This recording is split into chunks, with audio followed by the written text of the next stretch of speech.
দারুকুতনির হাদিসে এসেছে, হযরত আবু হুরায়রা রাদিয়াল্লাহু তাআলা আনহু থেকে বর্ণিত, তিনি বলেন রাসূল আরবি সাল্লাল্লাহু আলাইহি ওয়াসাল্লাম ইরশাদ করেন, আমার প্রতি দুরূদ শরীফের আমল কাল কিয়ামতের ময়দানে ফুলসিরাতের অন্ধকারে আলোর কাজ করবে। সুবহানাল্লাহ বলেন। নবীজি আমার জানায় দেয়, ও পৃথিবীর গোলামেরা, পৃথিবীর উম্মতেরা, ভালো করে বুঝে নাও, আমার প্রতি যারা দুরূদ ও সালাম পড়বে, ফুলসিরাতের যেই ব্রিজ রয়েছে, ফুলসিরাতে আপনার জন্য যে রাস্তাটা পার হতে হবে, ওই রাস্তাটা নবীর প্রতি দুরূদ ও সালাম পড়ার কারণে সে অন্ধকারাচ্ছন্ন রাস্তাটা আপনার জন্য আলোকিত হয়ে যাবে।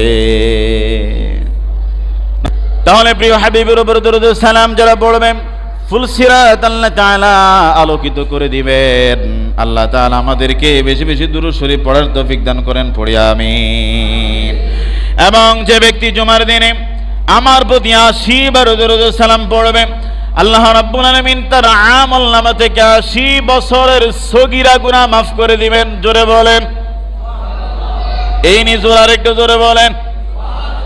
জুমার দিনে কোনো বান্দা যদি ৮০ বার দুরূদ ও সালাম পড়ে, রাসূলের হাদিস বলে আল্লাহ তাআলা ওই বান্দা ওই বান্দির ৮০ বছরের সগীরা গুনাহ প্রিয় হাবিবের উপর ৮০ বার দুরূদ শরীফ পড়ার কারণে আল্লাহ মাফ করে দেয়। সুবহানাল্লাহ।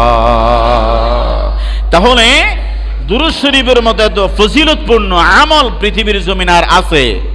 তাহলে দুরূদ শরীফ আমরা কম পড়বো না বেশি পড়বো? একটু জোরে বলেন, কম না বেশি?